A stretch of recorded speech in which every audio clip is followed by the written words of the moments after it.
शहीद भगत सिंह ने लिखा था कि सतगुरु राम सिंह जी का असहयोग आंदोलन महात्मा गांधी के आंदोलन से कई बातों में बढ़कर था।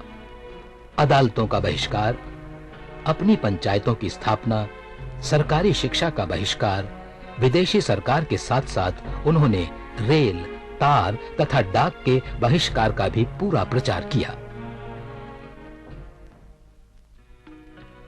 नामधारी सिखों ने 15 जून 1871 को अमृतसर तथा 15 जुलाई को रायकोट कसाई खाने पर धावा बोला और कसाईयों को मारकर गायों को मुक्त कर दिया।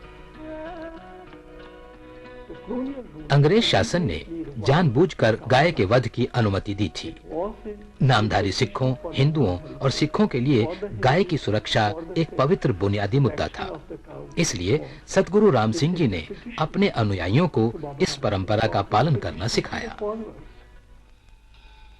इस विद्रोह के जुर्म में जब बेकसूर लोगों पर जुल्म ढाए जाने लगे, तब सतगुरु राम सिंह जी के कहने पर इन नामधारी सिखों ने अपना जुर्म कबूल किया और खुशी-खुशी फांसी पर चढ़कर शहीद हो गए।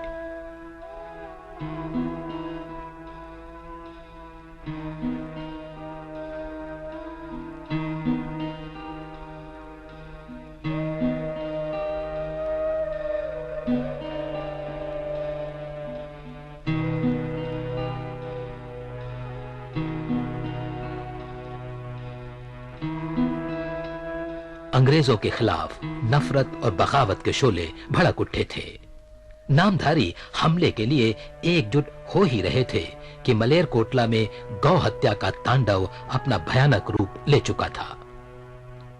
फरवाही गांव के गुरमुख सिंह की आंखों के सामने बड़ी बेरहमी से एक बैल को सरेआम काट दिया गया।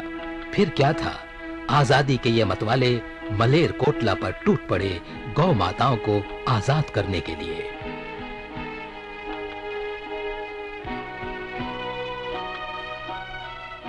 The year 1871-72, where kukas were blown up by the guns. 1871-72 में कुकाओं को गोलियों से उड़ा दिया गया। इनकी संख्या अनगिनत थी। 19वीं सदी में विदेशी शासकों द्वारा मारे गए लोगों की संख्या उपलब्ध नहीं है। दुर्भाग्य की बात है कि शहीद हुए नामधारी सिखों को शहादत की मान्यता प्राप्त नहीं है। वे विदेशी शासकों से लड़ते हुए मारे गए थे। बुनियादी मुद्दा था विदेशियों द्वारा तहस नहस किए जा रहे हिंदू सिख परंपराओं को सुरक्षित रखना, जिन्हें किसी हद तक महाराजा रणजीत सिंह ने बचाए रखा था।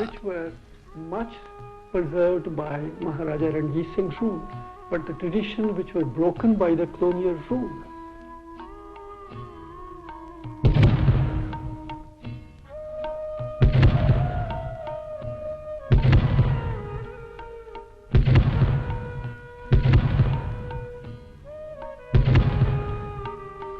ये मौत का वो जश्न था जिसके लिए हर देशभक्त तरसता है। 17-18 जनवरी 1872 को मलेरकोटले के स्थान पर नामधारी मूवमेंट के जो 66 सिख तोपों के आगे आकर शहीद हुए, वे सभी नौजवान थे। उनमें से कुछ तो मात्र 10 से 15-16 साल की आयु के थे। अंग्रेज सरकार ने सभी नामधारी शहीदों की जमीन जायदादें जब्त कर ली। उनके घरों से हर तरह का सामान, उनके कपड़े, अनाज, चारपाइयाँ, यहाँ तक कि उनके घरों में पड़ा हुआ ठंडा व गर्म दूध भी जब्त कर लिया और कुछ भी नहीं छोड़ा। सीने पर गोली खाने वाले तोपों को पीठ नहीं करते। जंगे आजादी के लिए लड़ने वाले कायरों की मौत नहीं मरते।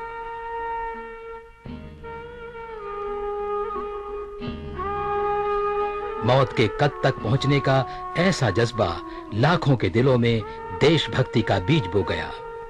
यहां तक कि 12 वर्ष के मासूम बिशन सिंह को सतगुरु राम सिंह जी से नाता तोड़ने के एवज में जान बख्शने का लालच दिया गया, तो उसने भी वही किया जो एक सच्चा देशभक्त करता। सतगुरु राम सिंह जी समझ गए कि मलेरकोटला के विद्रोह के बाद अंग्रेज चुप नहीं रहेंगे। ऐसा ही हुआ। उन्हें पहले इलाहाबाद और वहां से कलकत्ता ले जाया गया। जहां से उन्हें रंगून भेज दिया गया। यहां छुप छुप कर उन्हें प्रमुख अनुयायी सूबा मिलते रहे। कुछ कामयाब हुए तो कुछ नहीं। नामधारियों पर जुल्म बढ़ा दिए गए। सैकड़ों नामधारियों की संपत्ति जब्त अथवा नीलाम कर दी गई। हजारों को जेल में ठूंस दिया गया।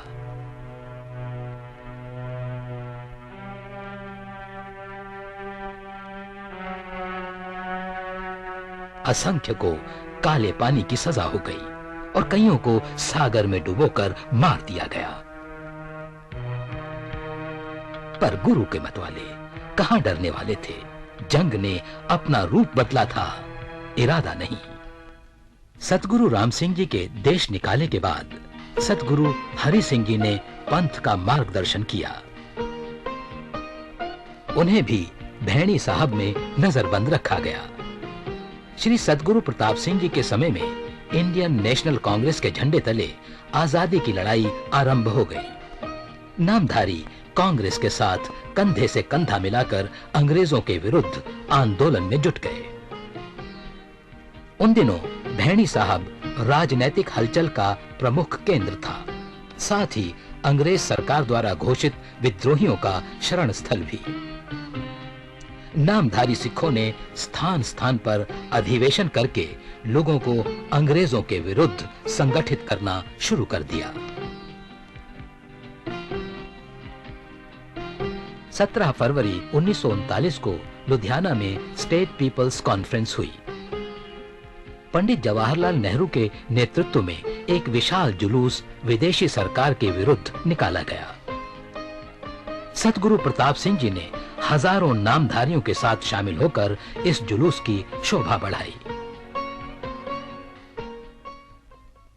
जिस तरह रात की काली चादर सूरज के अस्तित्व को खत्म नहीं कर सकती, उसी तरह सतगुरु राम सिंह जी हर एक नामधारी के हृदय में उजाला बनकर छाए हुए हैं। कूका सुख शांति के आंदोलन के वो वीर सिपाही हैं जिन्होंने अपने साफ सुथरे और सच्चे चलन से इंसानियत की वो नींव रखी जिसकी आज हमें सख्त जरूरत है। उन्हीं के दिखाए रास्ते पर वो आज भी चल रहे हैं।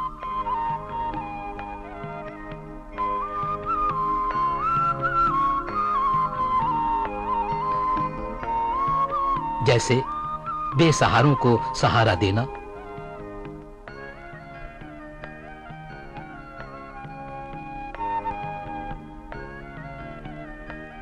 शिक्षा और स्वास्थ्य को बढ़ावा देने वाले कार्यों में अपना आर्थिक योगदान देकर समाज के प्रति अपना ऋण चुकाना।